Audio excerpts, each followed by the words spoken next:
So this evening, we have Brother Bryan Styles leading us in a study of Ecclesiastes over Zoom. And at this time, I'm going to turn the class over to him, Brother Bryan. Good evening, everyone. I'm coming through okay. Can you hear me all right, Matt? Just try it again, Bryan. Am I coming through okay, volume-wise?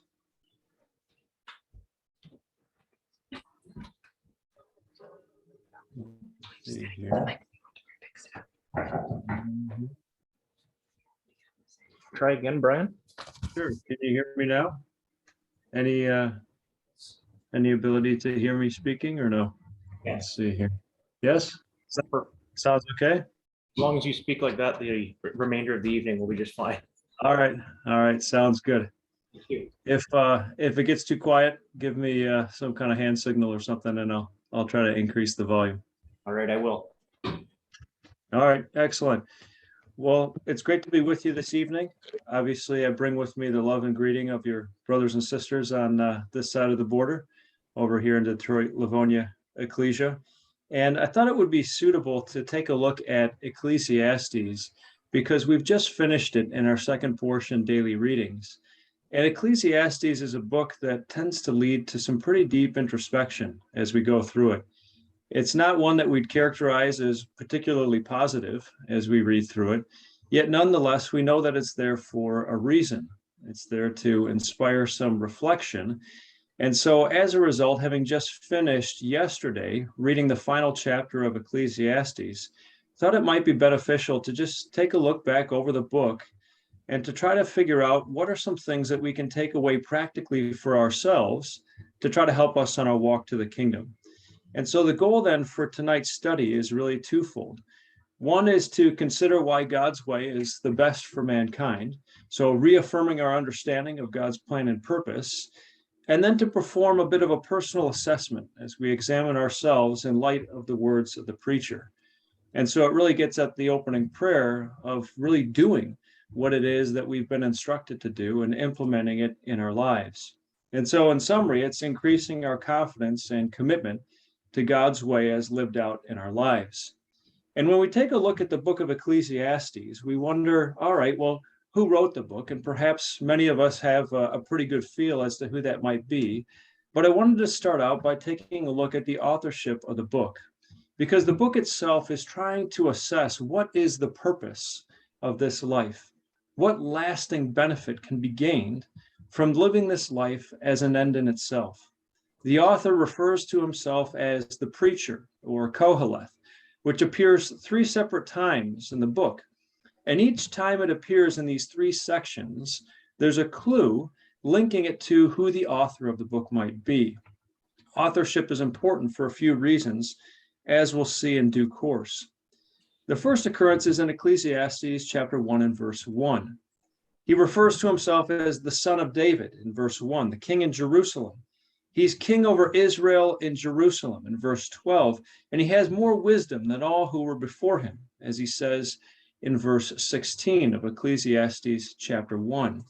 And so when we think about some of these initial clues, we're told that Salomon was really the only son of David to rule over the combined kingdom of Israel and Judah. And the wisdom of Solomon was something that was well known, well renowned, that his wisdom exceeded the kings of all the earth, as we read in 1 Kings chapter 10 and verse 23. Later on in the book, in Ecclesiastes chapter 7, he refers to himself again as the preacher, never by name, never by Solomon, but he talks about a woman among 1,000 in verses 27 and 28 of Ecclesiastes chapter 7.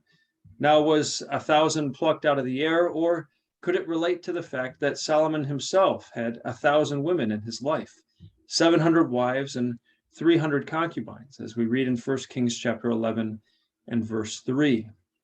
The final clue comes up in Ecclesiastes chapter 12 and verse 10, the final occurrence of the preacher or Koheleth. We're told that the preacher was wise and he set in order many proverbs in verse 9.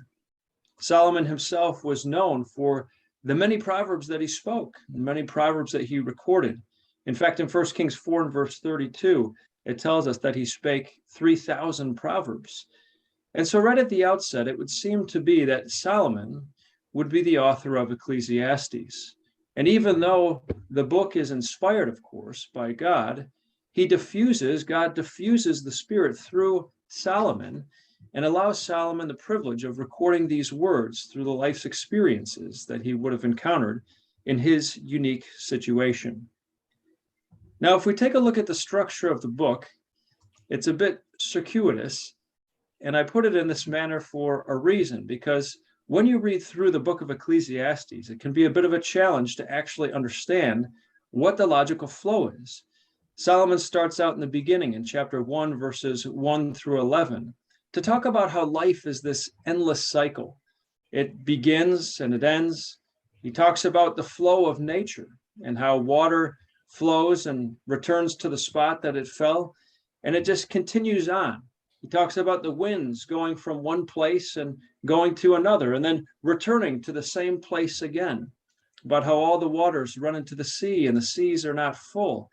And he takes a look at all this activity, all this progress, as it would seem, and sees that, well, where is this progress going? It's not really going anywhere. And so even though there's all this activity, there doesn't seem to be a whole lot of productivity. And so he asks the question, well, what is the purpose in chapter 1 and verse 3? What profit, what's the lasting value that a man has of all his labor which he takes under the sun? And so from the springboard of this question, Solomon then launches into an executive summary, chapter 1, verse 12, to the end of chapter 2, where he systematically walks through that as an end in itself, this life yields nothing of progress or nothing of profit. And it's best to enjoy the simple things in life with thankfulness. Of all the grand exploits that Solomon goes through, he concludes at the end of the day that it's best to enjoy the simple things that God provides with thankfulness in our hearts. Having gone through the executive summary, Solomon takes a look at 3 different aspects that illustrate how all of the things that he's saying are true. He provides evidence, experiential evidence from his life for the reader to consider, to not just take his word for it, but to really consider these aspects and to arrive at the same conclusion that he has, that each pathway is really a dead end when this life is lived as an end in itself. He takes a look first at the consideration of time in chapter 3. And this consideration of time leads him to assess that the events of this life are unknown and they're outside of man's control. And in this case, it's meant to teach man to fear God, to realize that there's something beyond man, and that something is God, and that the best that mankind can do in this life is to discern the time. There's no way to control the time. Solomon talks about there's a time to mourn and a time to laugh, a time for war, a time for peace. It's no good trying to pursue peace if there's the time for war. The best that Solomon, despite all of his wisdom, the best that he could do is find the right way to respond based at the right time. He couldn't change the time. He couldn't control the time. And this was something that really, really challenged Solomon, that despite all of his position, all of his power, all of his wisdom, that he couldn't control time. He could discern the time and figure out how to best respond. He then turns his eyes to consider the inequities of this life. And he considers the fact that life isn't fair. And there's really no way to resolve that lack of fairness.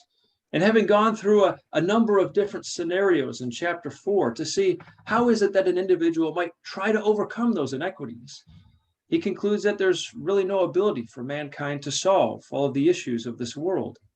And that the best that mankind can do at the beginning of chapter 5 is to focus on sincere worship and his relationship with our Heavenly Father. He then turns to the pursuit of prosperity and says, look, if life's not fair, then perhaps the solution is to pursue prosperity. Perhaps we can get ourselves out of the situation of having to deal with inequities by simply being above it all. But he says that the pursuit of prosperity leads to misery. And so it's best at the end of the day to pursue godliness with contentment, because he talks about how the one who loves silver won't be satisfied with silver, and the one who loves money won't be satisfied with increase. And so at the end of chapter 6, he asks this question of, well, what is it that's good for mankind? And that's over in Ecclesiastes chapter 6 and verse 12. Who knows what is good for man in this life, or what is better for man in this life? All the days of his vain life, which he spends as a shadow. For who can tell a man what shall be after him under the sun? And so in each of these cases, the consideration of time, the lack of fairness in life, the pursuit of prosperity, each one of these leads to a dead end. But he's now led to consider, well, what is lasting? What is worth pursuing? And of all the things that Solomon mentions in the book of Ecclesiastes, there's one thing that he says provides lasting value. And that one thing is wisdom, that this is the superior alternative, because it allows an individual to see life's purpose, but it won't necessarily fix the inequities of this life, which is where the aspect of faith comes in. Faith enables an individual to see a time when everything will be reconciled. And there's well-known verses in Ecclesiastes chapter 8 that talk about the fact that though a sinner do evil 100 times and his days be prolonged, yet surely I know that it shall be well with him that fears God, those that fear before him. Ecclesiastes chapter 8 and verse 12. And so even though inequities aren't fixed at the present time, Solomon lifts his eyes in faith and says, I can see a time to when those things will be improved, when God will make those things right, even though mankind is incapable of making those things right.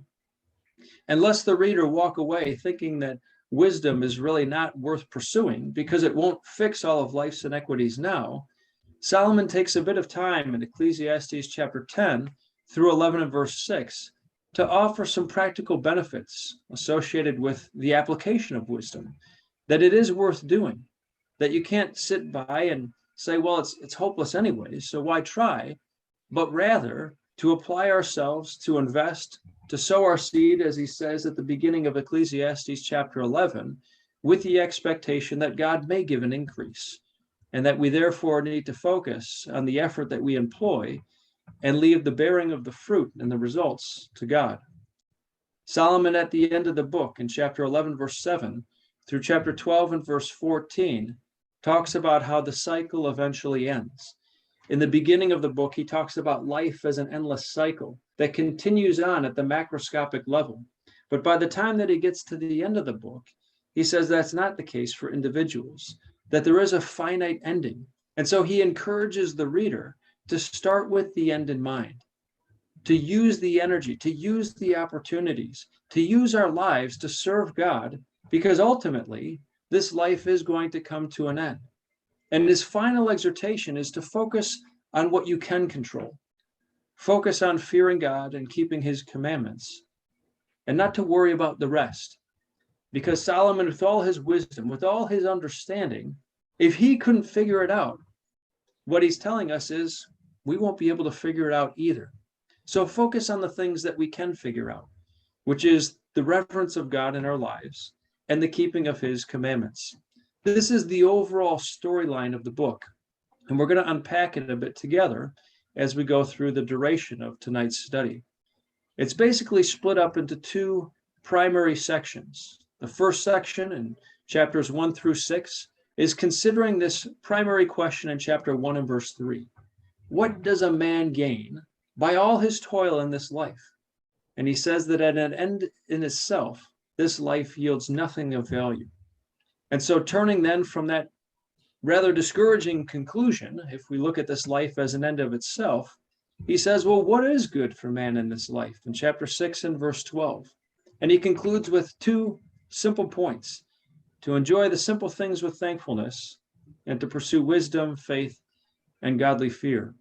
Things that can be easy to say, but as we know, can be quite difficult to implement as we're hit with many challenges in life, and we face many difficult situations that we encounter in many aspects of our lives. And so at this point, I thought it would be helpful to take a look at some of the themes that Solomon brings out in his journey map of discovery as he explores this great question of life and what it is that we can extract from this life as lived in an end itself. This is a word cloud of the book of Ecclesiastes, and the words that are biggest occur the most in the book. And I thought it was helpful to highlight some of the themes that come out. There's the aspect of good, or what's better, versus those things that are evil. So we see good versus evil coming out in the book. There's the aspect of what's wise versus what's vain. So what has profit versus what's empty and has no lasting profit. There's also the theme of God versus man. As Solomon stands on earth and has the perspective in this book of looking out and trying to figure things out from the perspective of an individual standing on the earth, he eventually has to lift his eyes to consider, how does God factor into the equation? And how should man understand and digest his life in the context of God? And so there's a lot of God versus man and how it is that an individual can understand their position in relation to God. There's a few points in the book where Solomon changes the pronouns from just the generic third person to the second person. And it's almost as though he reaches through the page of the book and he says, here's what I want you to gain from what I'm saying. In case you're not paying attention, this is what I want you to take away from this. And we'll take a look at some of those considerations to see where are the moments that Solomon pauses in the book to address us as the reader, and what is it that he wants us to take away. There's the aspect of the heart, of what's within us. What are we thinking about? And finally, there's the aspect of time, something that challenged Solomon quite a bit. And so as we step through some of these themes, these are the fundamental themes of the book of Ecclesiastes as he goes through this journey map of discovery. What's good versus what's evil? And these two words that are used in the Hebrew is tob and ra. Good appears 51 times, and it's worth coloring in, to go through in a color that you would think is a positive color, and to color that in to indicate what's good, better, what's joyful, what's pleasant. And in contrast to those things, he talks about those things that are evil, those things that are sore, grievous, cause hurt. And it's helpful to color those in a different color to help bring those elements off the page to see what is Solomon trying to communicate as he grapples with this question. He talks about things that are under the sun versus seeing the sun. And I believe that this really gets at the scope of inquiry. And let me explain for a moment. I believe that under the sun is referring to living this life as an end in itself, that the sun is representative of life's circumstances, that everyone lives under the sun, everyone experiences the difficulties, the challenges of this life. But there are some, few, who see the sun, who understand the purpose of this life, who understand the challenges associated with this life. And that phrase of seeing the sun comes up a couple times in the book of Ecclesiastes, in chapter 6 and verse 5, and chapter 7 and verse 11. And it's almost the imagery of individuals being stuck under the heat of the sun, bearing the toil of the day, facing the trials, facing the difficulties, the inequities of this life. And those who are under the sun are living this life as an end in itself, head down, face to the grindstone, focused on what's right before them, focused on the ground and their labors, not really considering where everything is going, but going through the paces of what all of mankind experiences in this life.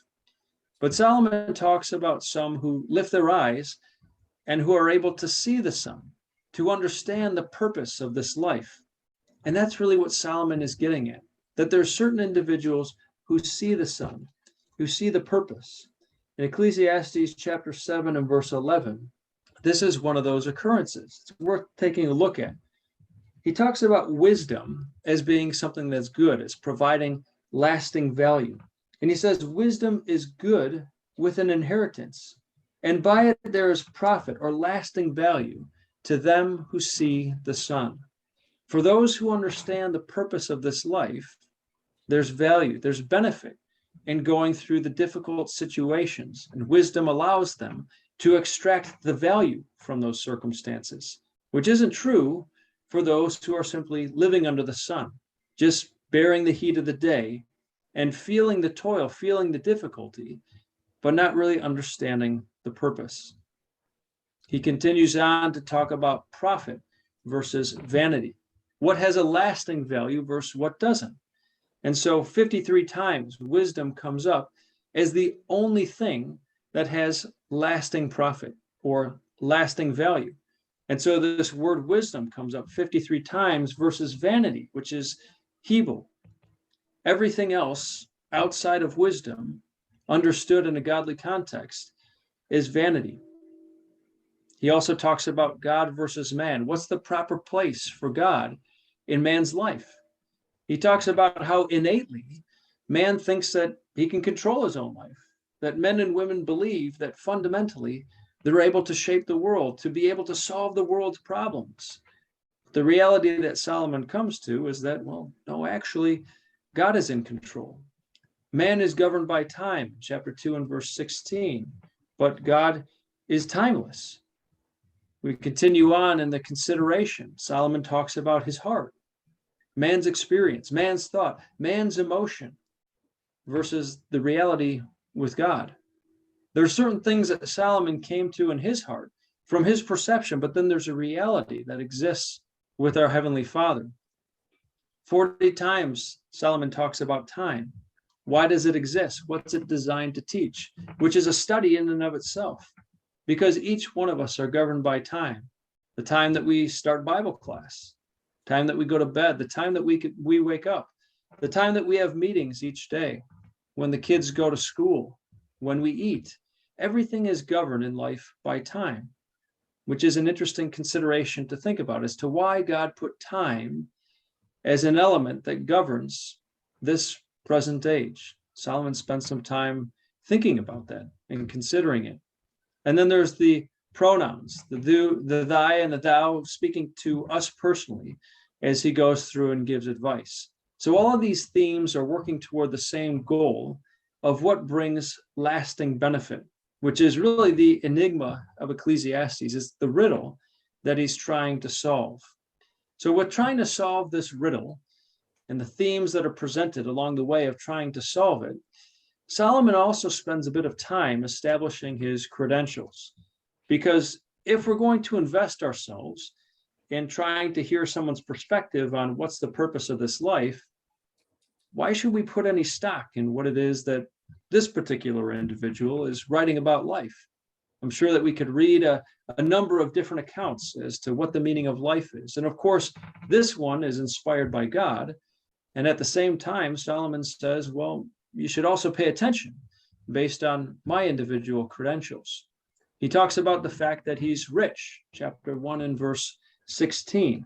And so because of his riches, he had the material resources to explore all avenues that he wanted to explore. There was no material limitation for Solomon's investigation. He was able to combine his riches with wisdom, chapter 1 and verse 16. He had the mental resources to fully contemplate the journey of this life, to be able to take all the inputs, to work through them, and then to arrive at the right conclusions. He superseded all the other people that came before him with wisdom, and he was uniquely suited for the task. His life's experiences were vast, chapter 1 and verse 16. He was put in a position of having absolute power, of being the king, of being the judge. He could observe all aspects of human behavior, and his investigation was exhaustive, as he says in chapter 1 and verse 17, 2 and verse 12, and 2 and verse 25. And so he could leverage his resources to complete the study 100% of the way. And while many individuals live this life along the journey and never really get to the end of their journey of discovery, they run out of time before they're able to understand it all. Solomon says, I accelerated the pathway through the journey of this life because I was richer, I was wiser, had more life's experiences, and I did an exhaustive study. And I got to the end, and there really wasn't a whole lot there when lived as an end in itself. And so he looks back over his life and he says, this is what I want you to take away from this. This is really what I want you to understand. And Solomon starts out the book by giving us his exhaustive or executive summary before getting into the rest of the book. And I thought it was interesting to just spend a bit of time at the beginning here with his executive summary to see the conclusions of the book as he walks through it and as he lays it out for us. He starts with an abstract, the same way that somebody would write a research paper today.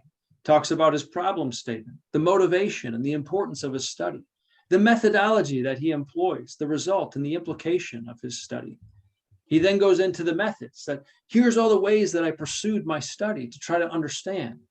He then goes into the results and the discussion as to here's the things that I observed, and then the conclusion.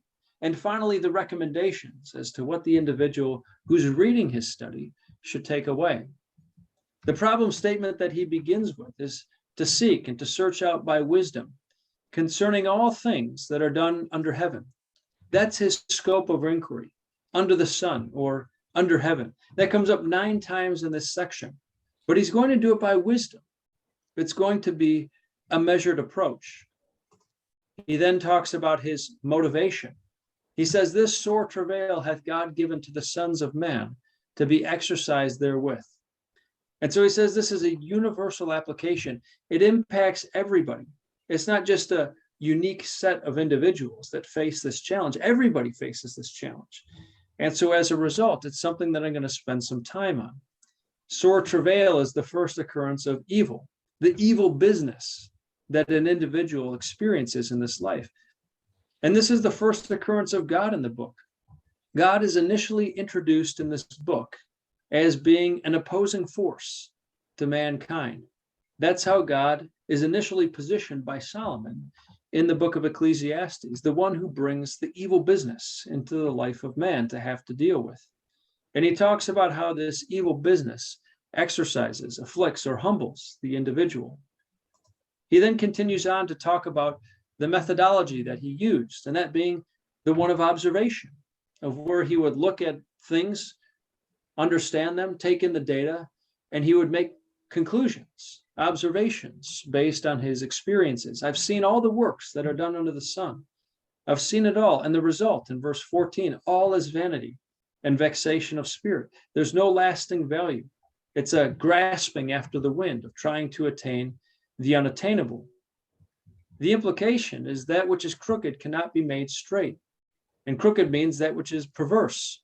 So there's nothing more perverse than human nature. And as Solomon looked out in the position of the judge, the one who was supposed to execute righteousness and to make sure that the kingdom was conducted on the moral fiber and the moral foundation that God had set out for them, he came to the conclusion that he really couldn't fix human nature, that man is incapable of fixing his own problems. And when Solomon looked at it from that perspective, looking at this life as an end in itself, his conclusion was that wisdom simply increases grief and knowledge increases sorrow, that greater knowledge only heightened the awareness of the futility of it all. And the context is under the sun. It's this life as an end of itself. It's not thinking about the greater purpose. It's thinking purely at this point of digesting the situation and living this life as the generations before have lived it in the absence of God. He then talks about the methods that he pursued. He pursued all these methods with godly wisdom, verses 3 and 9. So it was a measured approach. He would do something, he would collect the data, and then he would analyze the results. And these were some of the things that he pursued. He talks about hedonism, verses 1 and 2 of chapter 2, pleasure and entertainment. And in modern terms, we'd refer to that as escapism, pursuing all the elements that bring pleasure to escape the aspects of this life. He went through the wine and dine culture, enjoying the good life. In verse 3, he says, look, even though I enjoyed wine, I did it with self-control. I was measured in my approach. He dabbled in folly in verse 3 with this lighthearted joking and impulsiveness. He pursued carefree fun. He had building exploits of where he built monuments, great works, houses, vineyards, gardens, orchards, pools. He sought after permanence and accomplishment, as many people do today, trying to build monuments after themselves, naming things, naming buildings, leaving things, philanthropic achievements that bear the individual's name that built them or established them. He talks about the accumulation of possessions in verse 7, servants, maidens, cattle, pursuing status, pursuing wealth, pursuing sensuality, as he says in verse 8, the delights, which means wife and wives, a harem, So pursuing all those things, and then in case he missed anything, in verse 10, he says, the fulfilling of all desires. So the lust of the eyes and the lust of the flesh really weren't tempered. It was the catch-all in case Solomon had missed anything. He said, look, I left no stone unturned. And over the course of doing so, the results in the discussion of this were vanity and vexation of spirit, that there was nothing left over, that wisdom was the only thing of lasting value. It was the only thing that excelled, that had profit. And he said that death was inescapable, even for the great. So what was the conclusion? Well, in Solomon's case, he hated life. He couldn't take it with him. He had to leave it to somebody else, because Solomon was thinking about himself as lasting forever. He was thinking about himself continuing on. And as he takes a look down the line in Ecclesiastes chapter 2 and verse 19, he talks about leaving it to the person after him. And he says, who knoweth whether he shall be a wise man or a fool? And as he looks down the line, he sees Rehoboam coming. Rehoboam was 40 years old when he took over the throne. So he knew what type of man Rehoboam was. And he saw that it was all going to be ruined in a short period of time. And as Solomon's getting to the end of his life, depression begins to sink in, because he hadn't spent the time appropriately as he reached the end of his life. And there was no posterity. There wasn't really a godly seed that was wise to come after him. And so nothing was left at the end of it all. Nothing was gained. And he only gained for himself sorrow, grief, and a loss of sleep, which was all self-inflicted. And so Solomon's recommendation to us is to recognize God in our lives, not as an opposition, but as an enabler of joy. He tells us to count our blessings, that there's nothing better than to enjoy the simple things, to eat, to drink, to enjoy the good of our labor, to not be looking to the next, as he says in verse 24, but to appreciate the present. I don't think what Solomon's saying here is eat, drink, and be merry, for tomorrow we die, because he's talking about it in the context of it being from the hand of God, the end of verse 24 of chapter 2. And therefore, he must be talking about it in regards to being thankful. And the result of this will be with wisdom, knowledge, and joy, as he says in verse 26, which contrasts to what he mentioned in verse 23 of sorrow, grief, and a loss of sleep. And so the rest of the book is Solomon unpacking his observations, his conclusions, the data that he's collected, to allow him to place at the beginning of the book this executive summary for each of us. And so as we read through the book of Ecclesiastes, I'm sure that we were able to take away these points, but it may not have made us feel a whole lot better having gone through it and having understood these points. So when we read between the lines and we begin to connect some of the pieces that Solomon is laying out for us, what are some of those pieces that we can extract for ourselves? Well, as you recall, there's two elements of the book. What does man gain as living this life as an end of itself? Well, there's nothing of profit. That's what Solomon concludes. And so what is good for man in this life? Well, one of the things that's good is not only wisdom, but the development of godly fear. And I'd like to spend a couple of minutes talking about this, because this is one of those aspects of progression that Solomon is trying to take the reader through. And this aspect of godly fear shows up at various points in the book and is meant to really explain a development on the part of the reader. The first time that it comes up, and it's worth marking on, is in Ecclesiastes 3 and verse 14.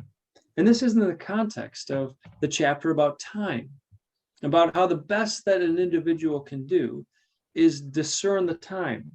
And this realization that we're not in control of our lives, that the best that we can do is discern and respond to time, is meant to humble us, to make us realize that there's something beyond us, and that something is God. And it's meant to bring about a reverence of God. And that acquisition of humility is really, really important as we step back and realize the lack of control that we have. And so that lack of control that we understand leads to an acquisition of godly fear, of godly respect. He then talks about the next aspect in chapter 5 and verse 7, which is at the conclusion of the verses that talk about the inequities of this life in chapter 4, and how man is incapable of fixing the inequities, the things that aren't fair. And so he says, instead of focusing on all the things that aren't fair, focus on the things that we can control, which is sincerity and worship. Focus on our relationship with God. And he says that's a choice that we have to make, to choose to live with God. We can't pursue prosperity and godliness, is what he's communicating to us. And so this aspect here gives us a focus. It brings about sincerity in worship. It gives us an ability to channel our reverence of God into having a meaningful relationship with him, to make sure that we're not offering up distracted worship, which is one of the key points that he talks about in chapter 5, this aspect of an individual being distracted, and how God doesn't take pleasure in us when we're thinking about many other things as we're trying to serve him. Think about ourselves, for example, right now. It's so easy for us, even as we're listening to the words of Solomon, to have our minds going in all kinds of different places. But Solomon's saying this aspect of godly fear, of respect, can help bring about a sincerity and focus in our worship. He then talks about the result of a godly fear, which leads to self-examination and a confidence in God. Chapter 7 and verse 18, he talks about this reality of how it can really help us make sure that we're not self-righteous, and at the same time that we're not allowing ourselves to take part in wicked things. It leads to a self-examination, to a proper perspective, a self-regulation of personal behavior. And in chapter 8, verses 12 and 13, a long-term view despite the present circumstance that we ourselves encounter. And so it gives us a confidence in God. And even though it can be difficult at times, it's almost the prayer of the man who says, Lord, I believe, but help thou my unbelief. And finally, he talks about the conclusion of godly fear, that it brings about acceptability, which is how he concludes the book in chapter 12, verses 13 to 14. To follow God now, which would result in an individual being accepted in the day of judgment. And so this progression is one of humility as being the foundation to developing the reverence and the fear of God, of giving over control of our lives to our Heavenly Father, which then leads to a sincerity of worship, a focus on the kingdom and the pursuit of it above all else, which gives us a confidence that what God has said is true, that despite what things appear in the present circumstance, that God will fulfill the promises that he's made, that God will fix the inequities of this life. He will make things right, which then leads to an acceptability by God's grace.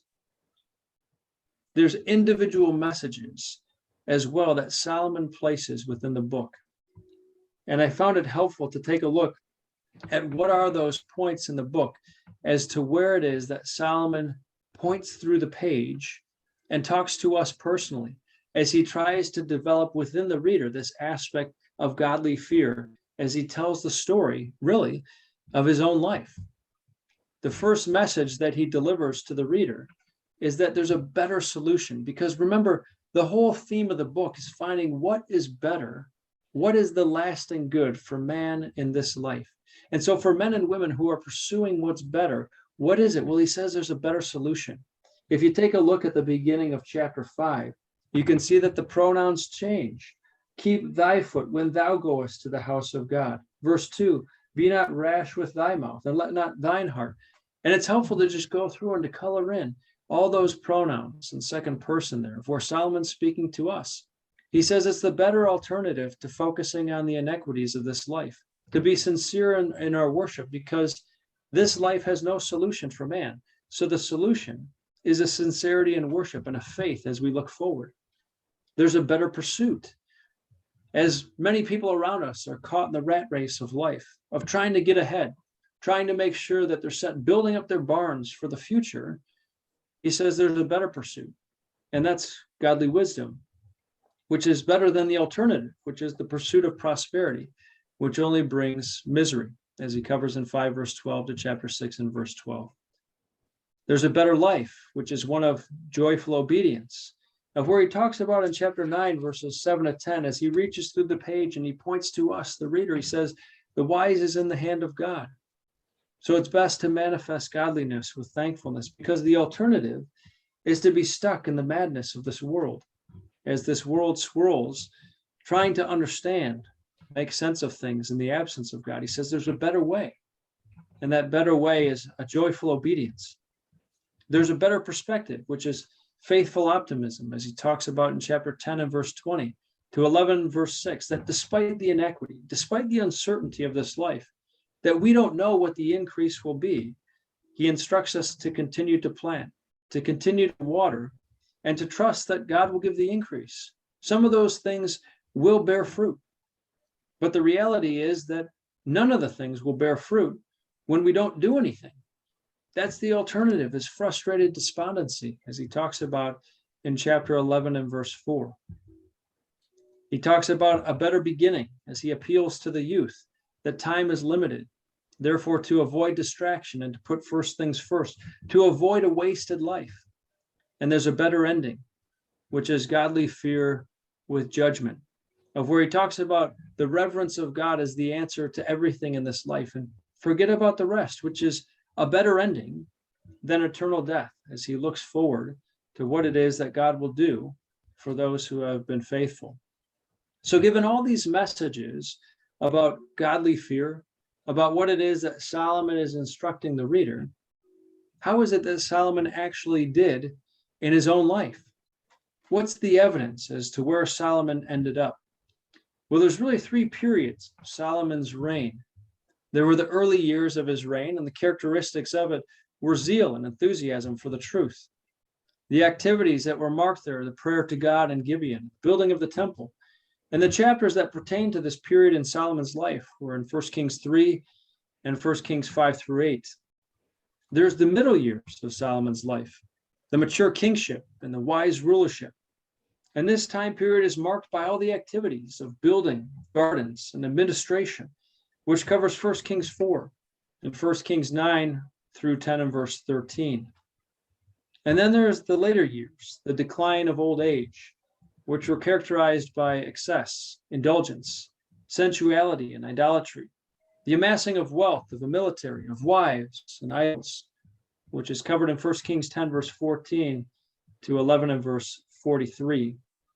And so what we find is that Solomon began strong, but he declined over time.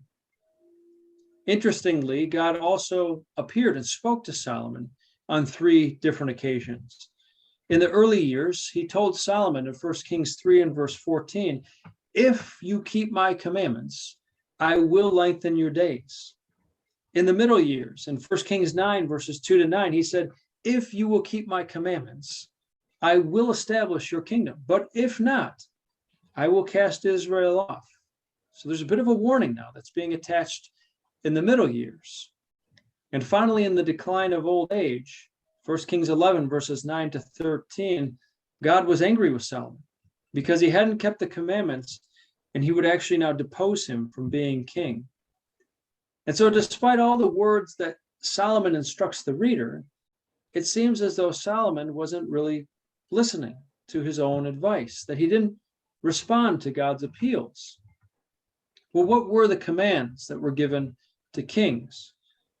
Perhaps the well-known chapter of Deuteronomy 17 comes to mind. There were three specific commands that were given to kings. In verse 16 of Deuteronomy 17, don't multiply horses, so don't amass a military. Do not multiply wives in verse 17, and do not multiply wealth.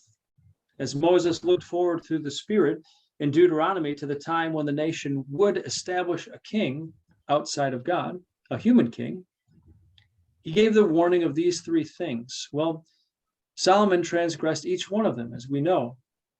2 Chronicles 9, verse 25 to 28, 1 Kings 10 and verse 26, 4,000 stalls for chariots, 12,000 horsemen, and he actually built chariot cities. But there was a failing in regards to the military. 1 Kings 11 and verse 25, these weapons that he built up, the military that he amassed to ensure peace, never really secured it. But the record closes out in Solomon's life in 1 Kings 11 with him embroiled in turmoil, unable to defeat or put to rest the adversaries that God had brought into his life. God said not to multiply wives, but the transgression was spoken of in 1 Kings 11, verses 1-3, 700 wives and 300 concubines. And the failing is in the verse right afterwards, in verse 4, that they turned away his heart from following God. He's instructed to not multiply wealth. And the transgression is seen in 1 Kings chapter 10 and verse 27. Silver became like stones in Jerusalem. Just imagine that silver became just as common as stones that you might find on the gravel pathway. The gold rate that came in every year was 666 talents of gold, an interesting number of the amount of gold that came in as recorded in chapter 10 and verse 14. And the failing in 1 Kings 12 and verse 4 is that it came at the expense of the people, that it came off of their backs, and the nation was so burdened with taxation that it was ready to fall apart by the time that Rehoboam took over the kingdom. And so Solomon didn't follow God's commands. But we ask, why, Solomon? Why didn't you follow the commands? Why did you go down a different pathway when there's so many wise words recorded in the book of Proverbs and such an amazing exposition of this life and the need for an individual to focus on the fear of God? Well, Deuteronomy 17 and verse 20 contains a clue for us, that his heart be not lifted up above his brethren, that he turn not aside from the commandments. The lifting up of one's heart is brought alongside the turning aside from the commandments. And I believe that Solomon thought that he was above the law. He was conducting a royal experiment. He thought that he could handle it because he was conducting himself in wisdom. And it was for a greater good. He was trying to find the solution to this life. And so many other people would benefit from his journey of discovery. But the reality was that Solomon wove a web that eventually caught him, and the empire engulfed him. And things that he thought that he could handle, he simply couldn't. Can a man take fire in his bosom and not be burned? As we know, are the words of wisdom. And as we reflect on our own lives, what about us? None of us, no matter how wise, is immune or above the effects of sin. Are we taking things into our lives that we know aren't helpful, thinking that we can handle it? Are we becoming embroiled with the things of this life, or are we being focused on the things of the kingdom? You see, Solomon was different than David. When David was confronted with his sin by Nathan the prophet, and he was told, "Thou art the man," David immediately said, "I have sinned." He was right out there with it. He wrote psalms that spoke about his sin. Psalm 51, of where he openly declared it. Solomon seems to be a bit more subtle in his approach. Yet nonetheless, he seems to include within the book of Ecclesiastes some of the aspects of his confession. He acknowledges his sin in multiple places within the book. Chapter 2 and verse 7, with horses and the military. But he talks about how those things really didn't bring about the desired end. And a couple of points in the book, these references that are shown on the screen. Talks about the multiplication of wives. But then he goes on to talk about how it's better for the one-on-one relationship that God had ordained from the beginning as being the true source of happiness and not the model that he was approaching. The multiplication of wealth in chapter 2 and verse 8, but then the realization that there was an insatiable desire for more wealth, that even though silver was as stones, and he had 666 talents of gold coming in a year, that it wasn't enough. In each case, he was admitting that God was right and he was wrong. Even though he wasn't openly declaring that, he was making a declaration through the book of Ecclesiastes. It almost reads as the confession of Solomon, that he didn't follow God's commands in these three big points. And so as Solomon gets to the end of the book and he reaches out of the page to the readers, he gives some advice to the young. And so for those who are young and those who are maybe in the earlier years, he lists some of the positives, that light is sweet, to rejoice in your youth, to put away sorrow. But he says to be conscious of the end while you're starting at the beginning. Remember that darkness comes. Remember that God will judge, and therefore remember your Creator now. Redeem the time, because once the time is gone, we can't reclaim the time. And it's important for us when we're young to make this realization, because it's very hard to think long term when we're in those early years in life. And so Solomon's saying, don't go through life thinking about how there will be an end and become depressed about it, but rather start with the end in mind. Start with the end in mind and realize that youth is a blessing from God, to be joyful, to be active, to be positive, but to use it wisely. And as Solomon fast forwards in time from the youth to himself, he gives the living parable of an individual or a house falling into disrepair. He talks about in many different ways what happens as an individual grows old. And we won't go through all these descriptors, but each one of them has a connection to a part of the body that begins to become weak. And I believe that Solomon is looking at his own life as he grew into old age, and he realized that time was running out for him.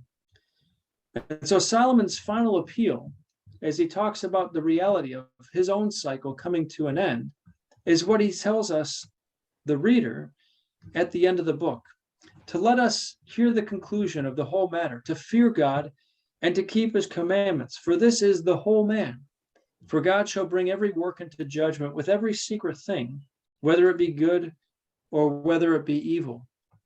And it's almost as though Solomon is going back in time so many years before to what his father told him, a young version of himself in 1 Kings chapter 2 and verse 1, of where David says to him, I go the way of all the earth. Be thou strong, therefore, and show thyself a man. Keep the charge of the Lord thy God, to walk in all his ways, to keep his statutes, to keep his commands. Keep his commands. And what was the command? Back in Deuteronomy chapter 17. And back in Deuteronomy chapter 17, why were they to keep those commands? In Deuteronomy 17 and verse 19, that he may learn to fear the Lord his God, to keep all the words of this law and these statutes, to do them, to fear God and to keep his commandments. And so Solomon at the end of the book is coming to the recognition that my dad was right, my father was right so many years before.